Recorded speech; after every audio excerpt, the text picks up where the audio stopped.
Živijo, dobro jutro. Jaz vam moram danes povedati, kako sva se midva včeraj z mojim prijateljem, ki je sicer Gorenc, pogovarjala. In sicer pravi, da je prišel domov in ko je prišel domov, je našel v spalnici ženo in svojim sosedom. In pravim jaz, ja, wow, mislim, to pa si mogel verjetno čisto znort, ne. Pravi, jaz sem znoril, ampak ne še takrat. Pol sem šel v sobo k svoji hčerki in najdem jo tam z dvemi fanti, kako se mucka. Pravim jaz, ja, noro, ne, a si znoril, ne?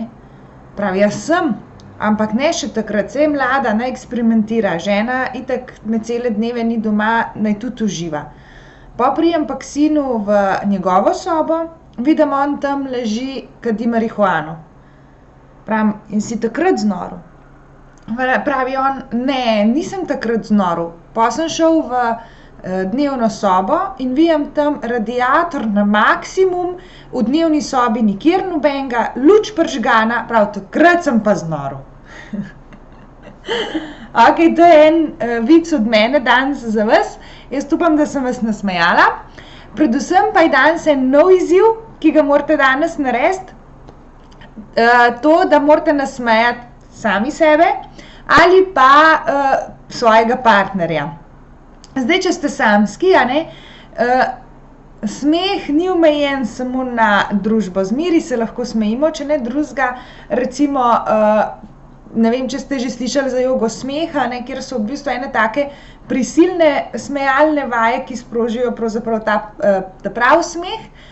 In zelo pomembno je zaradi tega, da se mi dobro počutimo, ne, kakorkoli je to skregano z vsem, da moramo sami sebe nasmejati, ampak konec koncev saj pomembno je to, da se mi dobro počutimo. In zakaj ne bi to naredili, če lahko v parih sekundah pravzaprav spremenimo svoje počutje in imamo lahko mi super dan. In isto velja tudi za partnerstvo, seveda, zakaj ne bi en drugemu pomagala do tega, da imava lepši dan, da se lahko bolj nasmejiva, da se lahko pravzaprav zbližava, ko ugotoviva, katere šale so nama obema všeč, kaj je tisto, kar naj oba nasmeje. In poleg tega niti ne rabi biti nujno vica, ne. Zdaj eni pari vem, da so zelo talentirani v igranju, v nastopanju, v kakšni pantomimi in se že na ta način tudi znajo zelo nasmejati. Tako da, katerokoli stvar boste danes izbrali, važno je, da se znate in da se boste nasmejali. Spet vas pa vabim, da lahko vse te šale, ki jih boste danes našli in uporabili, napišete tudi v komentarje in da se nasmejimo še mi, a ne? Tako da jaz vam želim en nasmejan dan, pa se vidimo jutri.